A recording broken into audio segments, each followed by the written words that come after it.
I found the pickleball court by accident, following the sound of laughter through the trees behind the community center in Durham, North Carolina. The air smelled like cut grass and sunscreen, and a kid somewhere was practicing trumpet in broken bursts that sounded like a goose learning to sing. I had come for an adult Spanish class that was full by the time I arrived, and I didn't feel like going home. I had one of those Tuesdays that needs a soft landing. The kind where your shirt wrinkles early and your coffee tastes like it borrowed flavor from the paper cup. The kind where your inbox asks more questions than it answers. I stood there, halfway between the parking lot and the courts, pretending to check a text so I wouldn't look lost. A woman in a bright visor caught my eye. She waved a paddle. "You play?" "Only if you give lessons in 5 minutes or less," I said. "That's all it takes," she laughed. "We're a welcoming crowd." She introduced herself as Trina, and then pointed out a retired math teacher, a nurse on night shifts, and a pair of brothers who ran a food truck called Nom Nom Greensboro. The math teacher, Mr. Will, handed me a spare paddle with a grip wrapped in blue tape. It felt like a cousin of tennis and ping pong and summer camp, familiar enough to hold but not to trust. They put me on a court with the nurse, whose name was Jo. She showed me the kitchen line and warned me not to step into it while volleying. "The kitchen," she said, tapping the painted rectangle with the paddle, "is where pride goes to die."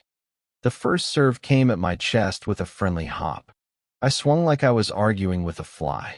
The ball pinged off the paddle, kissed the tape at the top of the net, and dropped like it had changed its mind midair. Gasps, then cheers. Someone shouted "soft hands," as if I had meant to do it. I tried not to grin too hard. I liked the sound the ball made, that hollow pop, like an idea taking shape. I liked the way strangers watched each other's feet for lines and gave points back when a call felt too close. I liked the way the sun slipped behind the pines and left the courts in a soft shade that made everybody's shadows longer and kinder. Between games, we leaned on the fence and traded small stories.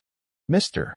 Will confessed he'd started playing after his doctor told him to find exercise that didn't punish knees for being 40 years older than ego. Jo said pickleball was the only thing that reset her after tough nights at the hospital. The brothers, Javier and Marco, kept handing out tiny paper boats with slices of grilled peach brushed in chili honey. I ate 2 and lied about how many. Trina said there was a rec league that needed bodies. "You've got a steady wrist," she told me, "like someone who spent too many years stirring oatmeal." "I did grow up on instant," I said. "We meet Thursdays. You should come." I went home that night smelling faintly of plastic and peaches, humming a trumpet's crooked scale. The court dust clung to my socks and mapped out where I'd been, little gray freckles on white cotton. I didn't toss them in the laundry like usual. I sat on the couch and turned the socks in my hands and felt a strange swell in my chest, equal parts joy and embarrassment. It's funny how a place that didn't exist for you in the morning can feel like a minor planet by sunset. I slept with the window cracked to hear the crickets and dreamed of lines painted on green, and the way a ball can hover just long enough to forgive a late swing. On Thursday, I brought a cheap paddle from a sporting goods store in the hope that nobody had changed their minds about me. The league scene had a slightly different energy, matching shirts, a clipboard, a couple of folks stretching like they meant everything. But Trina waved me in with the same bright visor and a grin that said, "You're fine." Names were written in dry erase next to team slots. She handed me a pen. "Pick a team name," she said, "and try not to make it a pun." "Impossible," I said, and wrote down Kitchen Dwellers before crossing it out. I settled on Court Cousins, because we all felt related by the loose law of summer. Our first match began with an apology. The other team apologized for being rusty. We apologized for existing. The referee apologized for the sun. Then someone served, and everything snapped into a rhythm that felt like a conversation without words. Tap, tap, step, slice, breathe, tap, eyes up, tap. I lost more points than I made, but I found a kind of calm I hadn't met in months. Joe called me off balls that weren't mine. Mr. Will reminded me to exhale when I swung. Trina hollered, "Nice idea," when my shot was interesting but terrible. At 9-10, game point against us, a soft drop shot came floating toward my side like a feather reconsidering gravity. I slid, lifted, and sent it back with the kind of touch you can only find by getting out of your own way. We didn't win the game, but for a heartbeat the court felt like a small raft and the world like a river that knew where we were headed. After, we sat on the curb to cool down. Someone passed around orange slices that were too big for adult mouths. We tried anyway. Juice ran down our wrists and stained our palms with sticky optimism. Plans were made for Saturday mornings.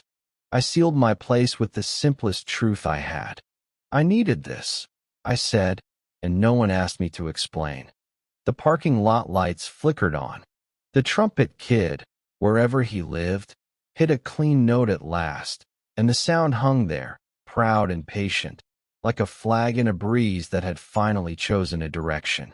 I drove home with the windows down and the paddle buckled into the passenger seat, laughing at myself for caring about a piece of plastic like it was a passport. And yet that night, when I set it on the kitchen counter, I didn't move it. I wanted to wake up and find it there, proof that tomorrow could be simple. Shoes, water bottle, small green court, new friends, and the same bright ball hopping like a polite question I finally knew how to answer. 2 weeks later, the league posted the summer round-robin schedule, and our team, Court Cousins, the pun we swore we'd avoid, was somehow tied for first. Nobody could explain it, least of all me. We were good at giving points back when we weren't sure about a call, good at bringing snacks, and excellent at cheering for the last person to arrive. But somehow the math said we had a chance. Trina kept the clipboard like it was a sacred book. The rest of us tried not to look. On a humid Saturday that tasted like lemonade even before we poured it, we hosted a community morning. Free lessons for curious neighbors, a raffle for local gift cards, and an unofficial best hat contest judged by a kid with a whistle. I arrived early to chalk arrows on the sidewalk, pointing toward the courts. The dew on the grass wet my shoes in a way that felt like childhood. Socks damp, day wide open, no reason to rush. Mr. Will brought a portable speaker and a playlist that lived at the shy edge of Motown. Joe set up a shade tent with military precision. The brothers parked their truck near the fence and worked the grill. Pineapple, zucchini, and that same chili honey that had ruined me in the best way. By 9, the first wave of new people had arrived, clutching borrowed paddles, and that look I knew. The look of hoping a stranger says, "Stand here. You belong." I floated between stations, showing folks how to hold the paddle, how to let the ball bounce once like it needed permission. I learned the trick of teaching. Don't flood them with rules. Give them one thing to notice, then another. Tell a joke only if you mean it. Remember names. Celebrate the miss that had the right shape. My voice found a teacher's rhythm I didn't know I had. I said, "Nice try," but I meant it. I said, "You're ready," and I meant that too. Somewhere around the second hour, my shirt glued itself to my back, and my water bottle took on the flavor of sun-warmed plastic. I didn't care. I felt lifted by the simple architecture of the morning. Serve, return, laugh, reset. The trumpet kid wandered past with a case and pretended not to know we were listening. He played "When the Saints Go Marching In," and we clapped off beat like happy amateurs. Then came the moment that shifted the day. A man in a faded Carolina Panthers hat stood at the edge of the fence with his daughter. She was maybe 12, maybe 13, wearing a blue t-shirt that said science fair in letters that had survived 100 washes. She held a paddle in a careful grip, like a violin bow. The dad stayed back, hands in pockets. looking at the parking lot as if it might have an answer. I waved them in. "Want to try?" "I'm just here for her," he said, the way dads do when they're not sure if stepping onto the court will reveal what they used to be. "We've got space," I told him. "We've got grace, too." They joined the beginner court. The girl's name was Mia. Her first serve cleared the net by an inch and landed soft, a small miracle. Her smile blinked on and then hid, as if joy needed permission. I paired her with a boy who grinned with his whole face and asked if pickleball had playoffs. "Not for beginners," I said, "but we have popsicles." The dad stood in the shade, kicking a pebble, pretending the scoreboard was more interesting than his kid. On her third rally, Mia made a backhand that arced so clean it silenced the court for a beat. Every now and then, a body remembers what it can do. "Dad," she called. "Did you see?" He nodded. "Yup," he said, too cool to show the bottom half of his heart. But he stepped closer. When the session ended, I asked if they wanted to sign up for the next Saturday. The dad hesitated. He looked at his shoes. "Money's tight," he said softly, almost like a secret. I looked at Trina. She knew what I was asking before I did. "We've got a scholarship," she said. "It's called Pay Us in Stories. You show up, you tell us one good story from your week. Deal?" Mia's eyes widened. The dad's shoulders softened the tiniest amount. They signed, and I gave Mia a paddle someone had left behind and never claimed. "You'll outgrow this in a month," I said, "but it's a start." That afternoon, during our league match, something stuttered in me. At 7-7, with the sun in my eyes and the kitchen daring me to step, the ball came high and slow, a gift. I swung, thought of nothing, and drilled it into the net, so hard it bounced back and hit me on the knee. Laughter, some of it mine, broke the tension. But I felt the old creep of self-judgment in my throat. The idea that performance is proof. That if you mess up on a Saturday in Durham, your worth files a complaint. I shook it off the way a dog shakes rain. Jo caught my eye and tilted her head like, "Breathe." Mr. Will said, "Next point is just 1 point." The next serve came, and I put the paddle out like a mailbox. The ball found it, tucked itself in, and dropped where no one was standing. Small redemption. Slow medicine. We lost in the end. It didn't feel like losing. After the handshake line, the dad from the fence walked over, hands no longer in his pockets. He said, "My daughter hasn't stopped smiling since you handed her that paddle." I wanted to tell him that he had handed her something too, by simply staying. I wanted to tell him that staying is underrated. Instead, I said, "See you next Saturday." And he said, "You will." When I got home, my phone smelled like sunscreen and success. I lay on the rug and thought about all the pieces that had slid into place without asking for applause. A free Saturday, a clipboard, a girl in a blue t-shirt, a song played a little out of tune and exactly right. I thought about how dependable joy can be when you build a small routine around it. It doesn't shout. It knocks, politely, then waits, paddle in hand.